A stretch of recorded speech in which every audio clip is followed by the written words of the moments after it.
আসসালামু আলাইকুম। আজকে আমরা এসেছি গৌরনদী উপজেলায় পলাশ সরকার স্যারের কাছে। তো আজকে আমরা অ্যানথ্রাক্সের জন্য আমরা কি ব্যবস্থা নিতে পারি স্যার একটু সংক্ষেপে বলবেন। ধন্যবাদ। আসলে আমরা উপজেলা পর্যায়ে যে অ্যানথ্রাক্স আমরা মোট তিনভাবে আমরা কাজ করতেছি আর কি।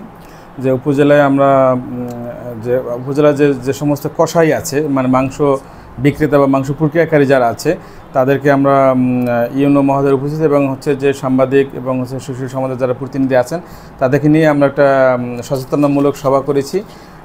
এই সভার মাধ্যমে আমরা অ্যানথ্রাক্সের যে ভয়াবহতা এবং হচ্ছে আমরা কী ধরনের কাজ আমরা করতেছি সেগুলো নিয়ে তাদেরকে আমরা একটা ডে লং ধারণা দিয়েছি এবং হচ্ছে আমরা কসাইদেরকে বিভিন্নভাবে আমরা প্রশিক্ষণের আওতায় এনেছি এবং হচ্ছে আমরা যে কসাইদের যে দোকান সেটা আমরা প্রতিনিয়ত মনিটরিং করতেছি। আজকেও আমি গিয়েছি এবং প্রত্যেক দিনে আমরা যাচ্ছি এবং হচ্ছে এখানে আমরা যে কসাই যে গরুটা জবাই করে সেই গরুটা আমাদের কাছ থেকে সার্টিফিকেট নিচ্ছে, সেটা আমাদের প্রত্যক্ষ তদারকিতে আমাদের এই উপজেলায় আমরা এই কাজটা করি যাতে কোনোভাবেই অসুস্থ পশু জবাই করতে না পারে।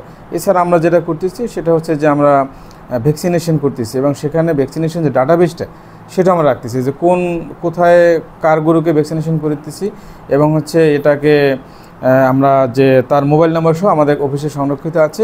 এই ভ্যাকসিনটা আমরা কিন্তু ফ্রি করতেছি, জনগণ একদম বিনামূল্যে পাচ্ছে।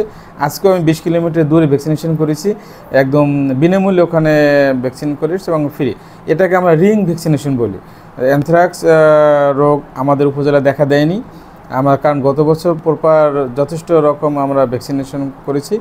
আশা করতেছি এবছরও খুব ভালো ভ্যাকসিনেশন কার্যক্রমটা হবে, তাহলে অ্যানথ্রাক্স রোগ আমাদের উপজেলায় দেখা দেবে না। ধন্যবাদ।